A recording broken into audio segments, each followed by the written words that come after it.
충격적인 일이 벌어졌습니다. 세계 최정예 군사 강국 이스라엘이 한국에게 완전히 털렸어요. 그것도 총 한 발 쏘지 않고 말이죠. 15년 경력의 이스라엘 최고 전략 분석관이 직접 고백했습니다. 우리가 한국을 완전히 무시했다고요. 믿을 수 없겠지만 K-팝과 삼성폰으로만 알려진 그 한국이 이스라엘을 완전히 무력화시켜버린 거예요. 고생은 이스라엘이 다 했는데 결과는 한국이 다 가져간 상황입니다. 이스라엘 전문가들이 이런 일은 불가능하다고 했던 바로 그 일이 현실이 됐어요. 전 세계가 경악하고 있습니다. 도대체 한국이 어떤 비밀을 숨기고 있었길래 군사 강국 이스라엘을 이렇게 완벽하게 제압할 수 있었을까요? 안녕하세요, 여러분. 제 이름은 벤자민 코엔입니다. 예전에 저는 제가 이 세상에서 가장 똑똑한 사람이라고 생각하고 있었어요. 아니, 정확히 말하면 어떤 방에 들어가든 제가 가장 머리가 좋은 사람이라고 믿고 있었죠. 지금 돌이켜보면 정말 어처구니 없는 생각이었는데요. 하지만 그날 아침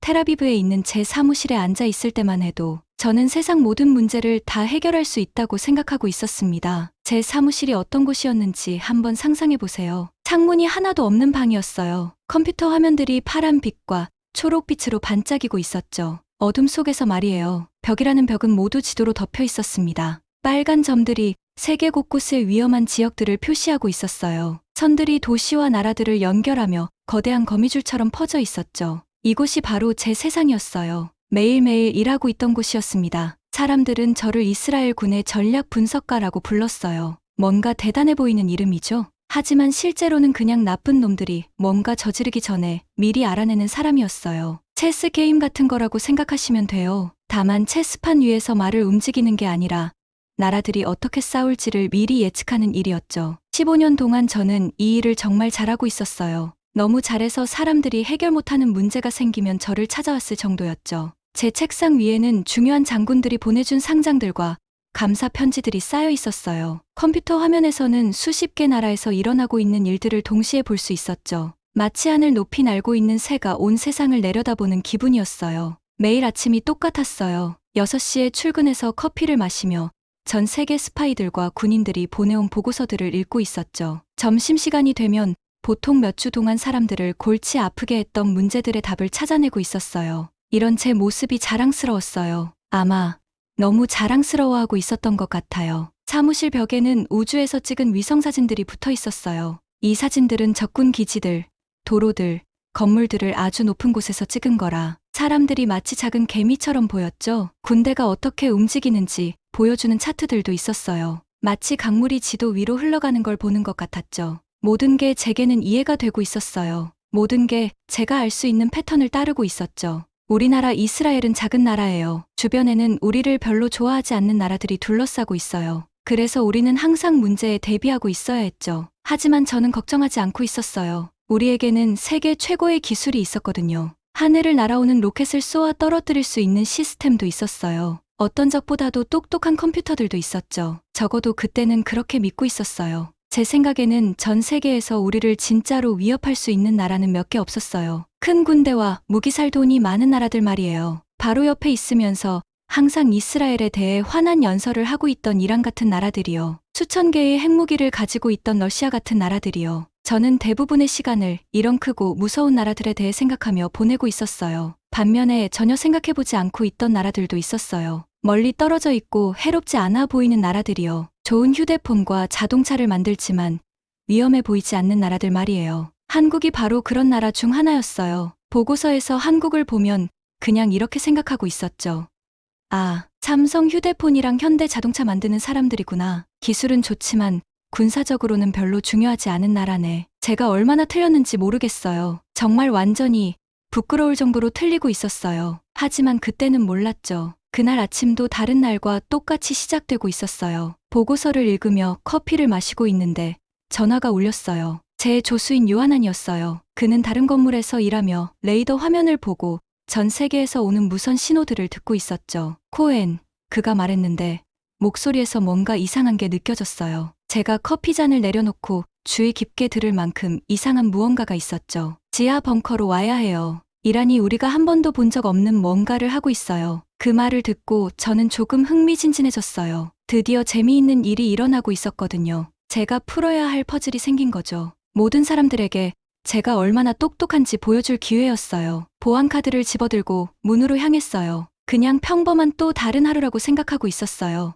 또 다른 문제를 해결하고 집에 가서 뿌듯해할 거라고 생각하고 있었죠. 제 인생에서 가장 큰 충격을 받게 될 거라는 건 전혀 몰랐어요. 제가 알고 있다고 생각했던 모든 것들이 강한 바람에 무너지는 카드로 만든 집처럼 산산조각 날 거라는 것도 몰랐죠. 엘리베이터가 저를 아래로 계속 아래로 데려가고 있었어요. 정말 중요한 결정들이 내려지는 지하 벙커로 말이에요. 층을 지날 때마다 저는 더 자신감이 생기고 있었어요. 어쨌든 저는 벤자민 코엔이었거든요. 항상 답을 가지고 있는 그 사람이었으니까요. 하지만 가끔 인생에서 가장 위험한 순간은 자신이 가장 확신에 차 있을 때예요. 지하 벙커는 마치 공상과학 영화 속으로 걸어 들어가는 것 같았어요. 강철과 콘크리트로 만들어진 동굴 속으로 들어가는 느낌이었죠. 땅 아래 너무 깊숙이 파여 있어서 위쪽 세상의 소리는 전혀 들을 수 없었어요. 벽은 핵폭탄으로부터도 우리를 보호할 수 있을 만큼 두꺼웠어요. 공기에서는 금속 냄새와 청소용 화학 약품 냄새가 나고 있었죠. 수십 명의 사람들이 컴퓨터 앞에 앉아 있었어요. 반짝이는 화면 불빛이 그들의 얼굴을 비추고 있었죠. 방 안에서는 키보드 소리와 기계들이 돌아가는 소리가 윙윙거리고 있었어요.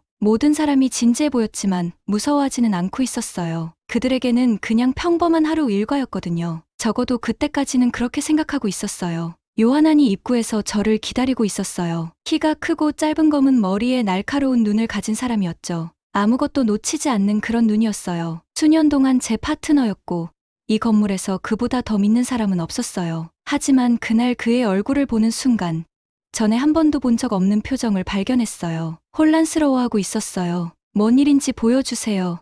제가 말하며 큰 화면 쪽으로 따라갔어요. 화면은 정말 컸어요. 벽 대부분을 차지하고 있었죠. 우리 지역 지도가 나와 있었는데 수천 개의 작은 점들이 그 위를 움직이고 있었어요. 점 하나하나가 우리를 향해 날아오고 있는 적군 항공기나 미사일이었어요. 그런데 점이 너무 많아서 마치 화난 벌떼 같아 보였어요. 잠깐 화면을 바라보고 있다가 저는 웃음을 지었어요. 이런 걸로 저를 걱정시키려고 하세요?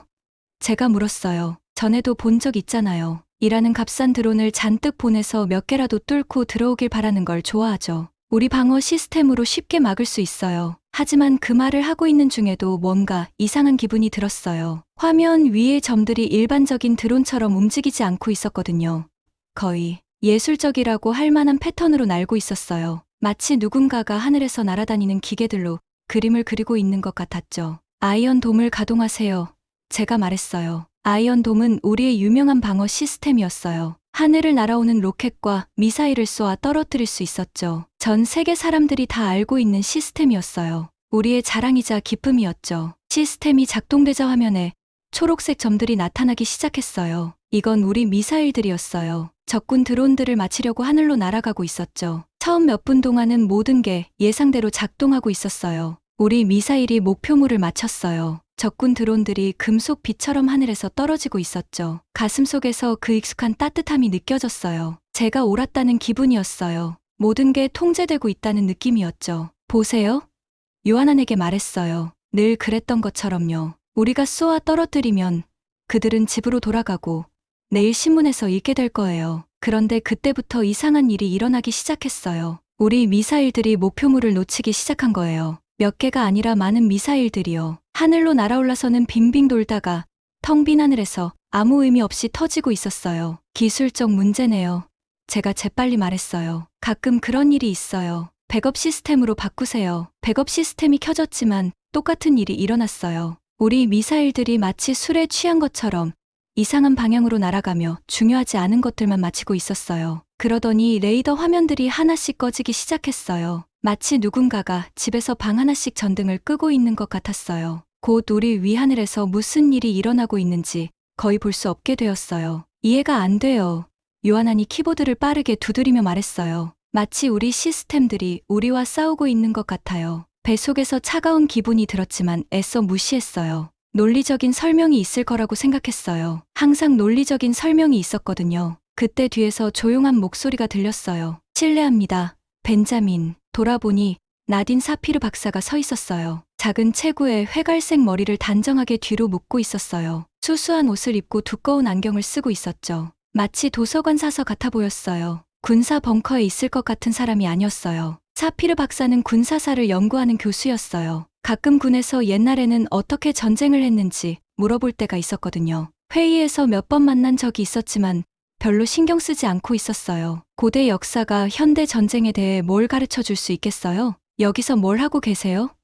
제가 물었어요. 무례하게 들리려던 건 아니었지만 스트레스를 받고 있었고 혼란스러웠거든요. 관찰하라고 초대받았어요. 침착하게 말했어요. 하지만 지금 무슨 일이 일어나고 있는지 이해하는데 도움을 드릴 수 있을 것 같아요. 실패하고 있는 우리 방어 시스템들을 보여주는 화면들을 다시 돌아봤어요. 일부분으로는 그녀 말을 듣고 싶었어요. 하지만 더 큰 부분으로는 이 작은 교수가 위대한 벤자민 코엔인 제가 놓친 뭔가를 볼 수 있다는 걸 믿고 싶지 않았어요. 이건 기술적인 문제예요. 단호하게 말했어요. 우리가 알아낼 거예요. 사피르 박사가 천천히 고개를 끄덕였지만 눈은 계속 큰 화면에 고정되어 있었어요. 매우 흥미로운 책을 읽고 있는 사람의 집중력으로 적군의 움직임 패턴을 지켜보고 있었어요. 고구려에 대해 들어본 적 있으세요?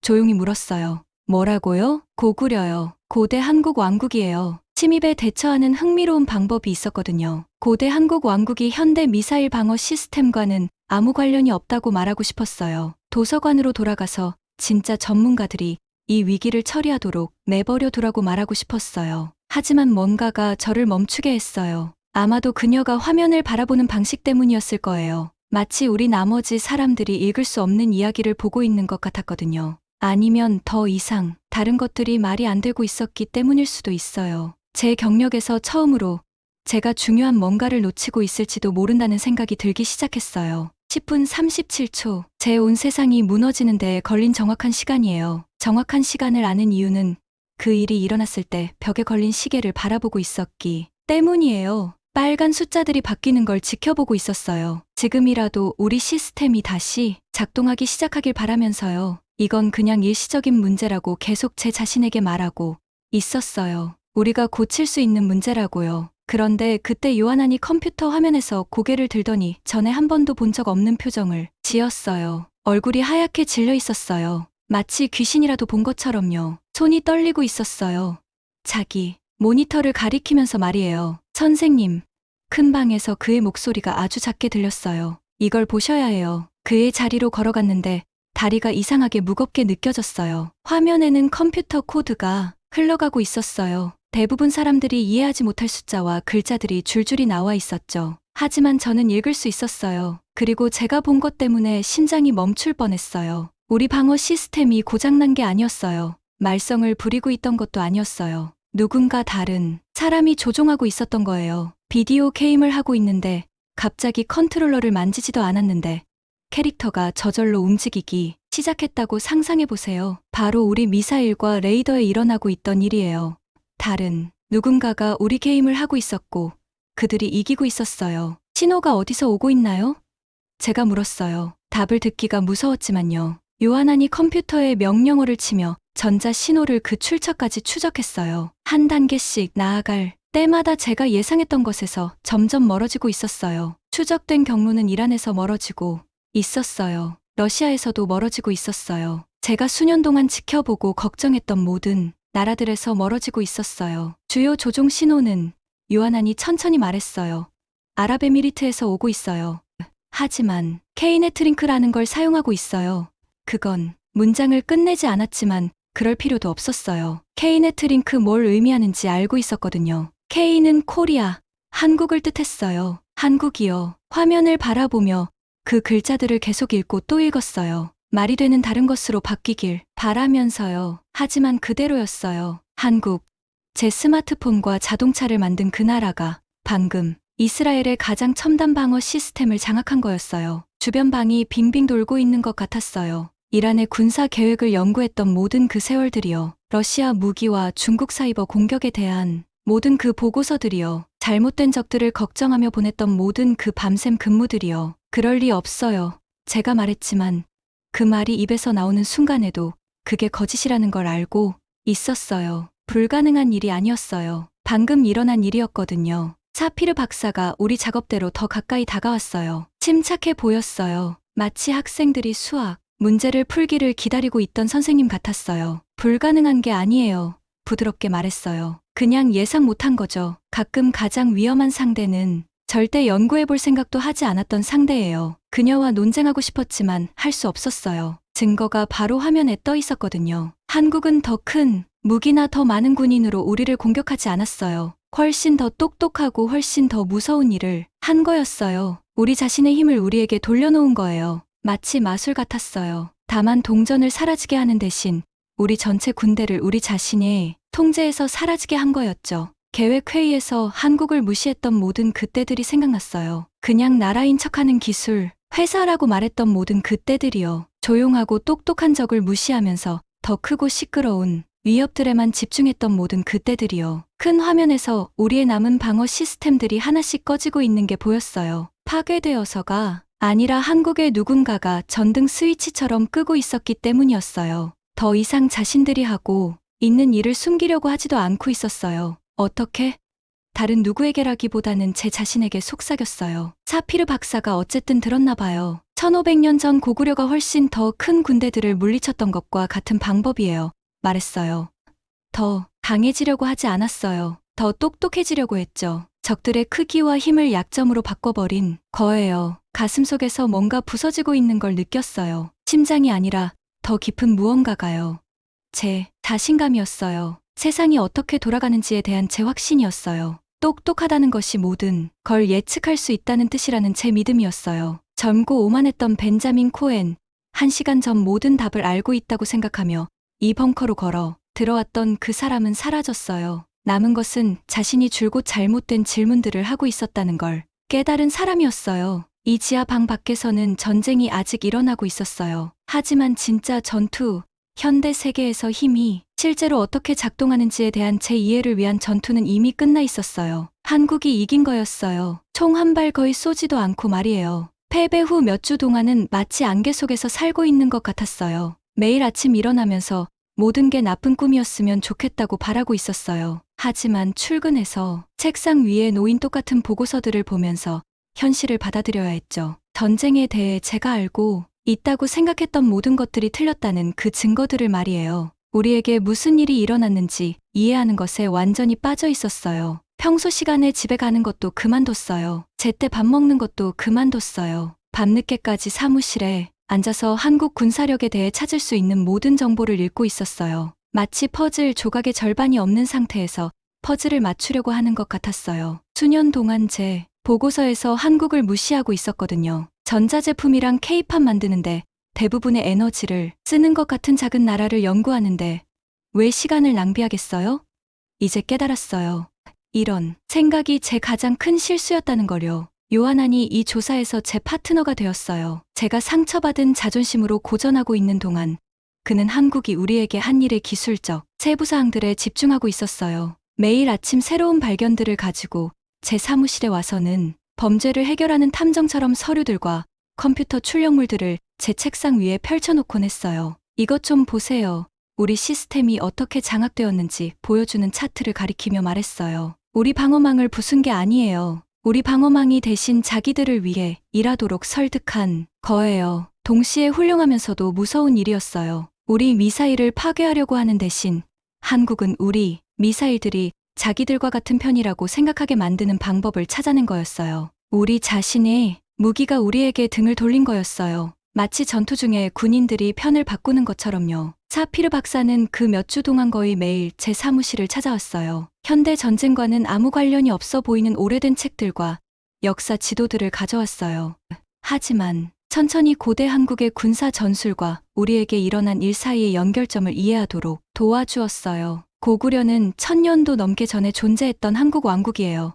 제 책상 위에 오래된 지도를 펼치며 설명했어요. 현대 한국처럼 훨씬 더 큰 적들에게 둘러싸여 있었어요. 하지만 적들의 힘에 맞서려고 하는 대신 완전히 다른 것을 개발했죠. 숨겨진 길들로 연결된 산성들을 보여주는 지도의 선들을 손가락으로 따라가며 설명했어요. 침입하는 군대가 오면 고구려는 국경에서 막으려고 하지 않았어요. 적들이 자기 영토 깊숙이 들어오도록 내버려뒀죠. 하지만 침입자들이 내딛는 모든 발걸음이 그들을 더 깊은 함정으로 이끌었어요. 산성 네트워크가 거미줄처럼 작동했어요. 더 세게 발버둥칠수록 더 꼼짝할 수 없게 되는 거죠. 고대 지도를 바라보며 우리의 현대 전투를 생각했어요. 한국은 우리 미사일을 파괴하려고 하지 않았어요. 우리 미사일이 발사되도록 내버려둔 다음 자기들의 전자 통제망 안으로 유도한 거였어요. 우리가 더 많은 무기를 쏠수록 그들이 우리로부터 더 많은 무기를 빼앗은 거였어요. 하지만 우리 시스템에 대해 어떻게 그렇게 많이 알고 있었을까요? 제가 물었어요. 사피르 박사가 슬프게 미소를 지었어요. 당신들이 가르쳐 줬거든요. 수십 년 동안 한국은 이스라엘과 다른 나라들로부터 무기와 기술을 사고 있었어요. 모든 걸 신중하게 연구했어요. 서구 군사 시스템이 어떻게 생각하고 작동하는지 배웠죠. 그러고 나서 완전히 다른 것을 만들어낸 거예요. 이 부분이 제가 받아들이기 가장 어려운 부분이었어요. 우리는 전 세계에 우리 기술을 파는 것을 그렇게 자랑스러워하고 있었거든요. 그게 우리를 강하고 중요하게 만든다고 생각했어요. 하지만 한국은 우리 자신의 가르침을 우리에게 맞서 사용한 거였어요. 사무실에서 보낸 그 긴 밤들 동안 저를 자꾸 겸손하게 만드는 뭔가를 이해하기 시작했어요. 한국이 더 강하거나 더 부유하거나 더 첨단이어서 우리를 이긴 게 아니었어요. 더 참을성 있고 더 사려 깊어서 이긴 거였어요. 제가 당장의 위협들에 집중하고 있는 동안 그들은 훨씬 더 긴 게임을 하고 있었어요.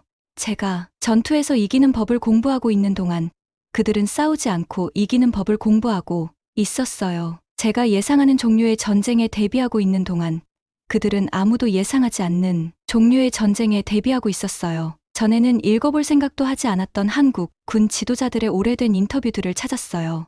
한 장군이 했던 말이 이제는 매우 중요해 보였어요. 우리는 세계에서 가장 강한 군대가 되려고 하지 않습니다. 너무 늦을 때까지 아무도 이해하지 못하는 군대가 되려고 합니다. 더 알아갈수록 그들이 이루어낸 것에 대해 더 많은 존경심이 생겼어요. 그리고 제 자신의 무지에 대해 더 부끄러워졌어요. 요하난이 한국이 20년 넘게 조용히 전자전 능력을 개발해온 기록들을 찾아냈어요.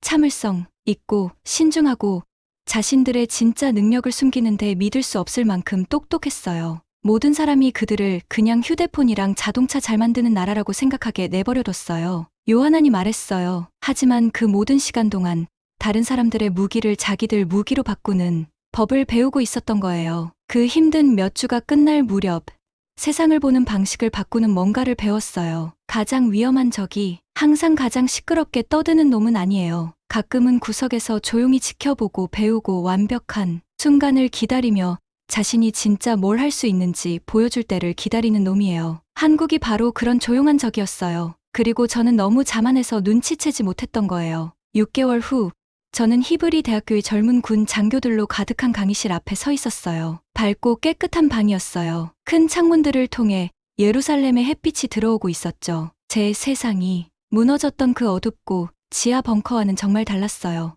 이 젊은 남녀들을 바라보니 예전의 제 모습이 보였어요. 의자에 꼿꼿이 앉아 있었어요. 노트를 준비하고 있었고 자신만만한 표정을 짓고 있었죠. 전문가로부터 뭔가를 배우려고 한다고 믿고 있었어요. 그 전문가가 자신이 아무것도 모른다는 걸 발견한 이야기를 듣게 될 거라는 건 전혀 몰랐죠. 제 이름은 벤자민 코엔입니다. 제가 시작했어요. 똑똑한 것과 현명한 것이 전혀 다른 두 가지라는 걸 배운 날에 대해 이야기해드리고 싶어요. 학생들이 흥미로워 보였지만 놀라지는 않았어요. 아마 군사 전술과 전략에 대한 또 다른 지루한 강의를 예상하고 있었을 거예요. 무슨 일이 일어날지 전혀 모르고 있었죠. 버튼을 누르자 제 뒤 화면에 지도가 나타났어요. 훨씬 더 크고 강력한 나라들에 둘러싸인 작은 반도 한국을 보여주고 있었어요. 여러분 중에 한국에 대해 들어본 사람이 몇 명이나 되나요? 제가 물었어요. 교실에 모든 손이 올라갔어요. 당연히 들어봤을 거예요. 삼성 휴대폰과 K-팝, 한국 자동차에 대해서는 누구나 알고 있었거든요. 그 중에서 한국이 직접적인 대결에서 이스라엘 군을 이길 수 있다고 생각하는 사람이 몇 명이나 되나요? 단 한 명의 손도 올라가지 않았어요. 몇몇 학생들은 심지어 웃기까지 했어요. 마치 제가 바보 같은 질문을 한 것처럼요. 이건 제가 예상했던 반응이었어요. 겸손을 배우기 전에 제가 보였을 반응과 똑같았어요. 6개월 전이라면 저도 여러분과 같은 생각이었을 거예요. 제가 말했어요. 저는 우리 국방군의 선임 전략 분석관이었어요. 15년의 경험이 있었죠. 사무실 벽에는 상장과 표창장들이 걸려 있었어요. 그리고 한국에 대해서는 완전히 부끄러울 정도로 틀리고 있었어요. 이제 학생들이 혼란스러워 보였어요. 몇몇은 의자에서 불편하게 몸을 움직이고 있었어요. 그 끔찍했던 벙커에서의 하루 이야기를 들려줬어요. 우리의 가장 첨단 시스템들이 어떻게 우리에게 등을 돌렸는지 설명했어요. 한국이 우리 군인들에게 총 한 발 쏘거나 건물 하나 파괴하지 않고도 어떻게 우리를 이겼는지 설명했어요. 이야기를 하는 동안 그들의 얼굴이 바뀌는 걸 지켜보고 있었어요. 자신만만한 미소들이 사라지고 있었어요. 몇몇 학생들은 중요한 걸 놓칠까봐 무서워하는 것처럼 아주 빠르게 노트를 적기 시작했어요. 제가 배운 교훈은 계속 말했어요. 현대 전쟁에서 가장 위험한 적은 가장 큰 군대나 가장 비싼 무기를 가진 놈이 아니라는 거예요. 여러분의 시스템이 어떻게 작동하는지를 여러분보다 더 잘 이해하는 놈이에요. 다음 슬라이드를 클릭했어요. 고대 한국 성들의 사진들이 나타났어요. 한국은 작년에 갑자기 이 전략을 발명한 게 아니에요. 1000년 넘게 개발해온 거예요. 침입을 당할 때마다 적의 힘을 약점으로 바꾸는 새로운 방법을 배웠어요. 패배할 때마다 다음번에는 어떻게 더 똑똑해질지를 배웠어요. 한 학생이 손을 들었어요. 아주 어려 보였어요. 20살쯤 되어 보이는 짧은 검은 머리에 진지한 눈을 가진 학생이었어요. 하지만 선생님, 어떻게 알 수 있었을까요? 누가 이런 걸 예측할 수 있었을까요? 좋은 질문이었어요. 솔직한 질문이기도 했고요. 몇 달 동안 제 자신에게 계속 던지고 있던 바로 그 질문이었어요. 알 수 있었을 거예요. 제가 말했어요. 만약 우리가 그들을 제대로 연구할 만큼 겸손했다면요. 오만하지 않고 호기심이 있었다면요. 과소평가받는 것이 때로는 가장 큰 이점이라는 걸 기억했다면요. 사피르 박사와 고대 한국 군사 전술에 관한 그녀의 책들에 대해 이야기했어요. 고구려가 훨씬 더 큰 군대들을 물리치는데 도움이 되었던 바로 그 원칙들이 오늘날에도 여전히 사용되고 있다고 설명했어요. 다만 칼과 화살 대신 컴퓨터와 전자장비로 말이에요. 한국의 전쟁 접근법은 물과 같아요. 제가 말했어요. 물은 바위보다 강해지려고 하지 않아요. 틈을 찾아서 그 사이로 흘러가요. 결국에는 물이 이기게 되어 있어요. 강의가 끝날 무렵 교실이 완전히 조용해졌어요. 현대 군사 기술에 대해 배우러 왔던 이 젊은 장교들은 대신 고대의 지혜와 현대의 겸손에 대한 이야기를 들었어요. 강의실을 나가면서 그들이 들은 것에 대해 깊이 생각하고 있는 게 보였어요. 몇몇은 걱정스러워 보였어요. 다른 몇몇은 흥미진진해 보였어요. 마치 세상을 보는 새로운 방법을 발견한 것처럼요. 그날 저녁 사무실에 앉아서 제 인생이 얼마나 많이 바뀌었는지 생각해봤어요.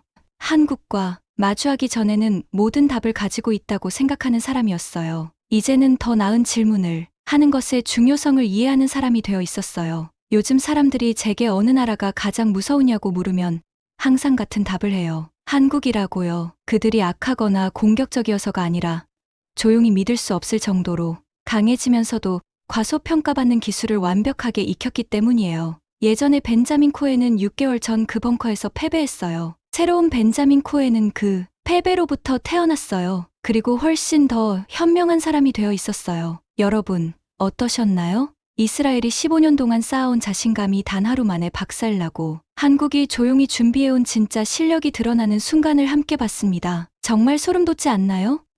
우리가 몰랐던 한국의 진짜 모습을 발견한 기분이에요. 만약 이 영상이 여러분에게도 충격적이었다면 꼭 좋아요 버튼 눌러주시고요. 그리고 앞으로도 세계를 뒤흔드는 이런 놀라운 이야기들을 계속 가져올 테니 구독과 알림 설정도 꼭 부탁드려요. 다음 영상에서는 더욱 충격적인 한국의 숨겨진 이야기로 찾아오겠습니다. 댓글로 여러분의 생각도 들려주세요. 정말 궁금해요. 그럼 다음 영상에서 또 만나요.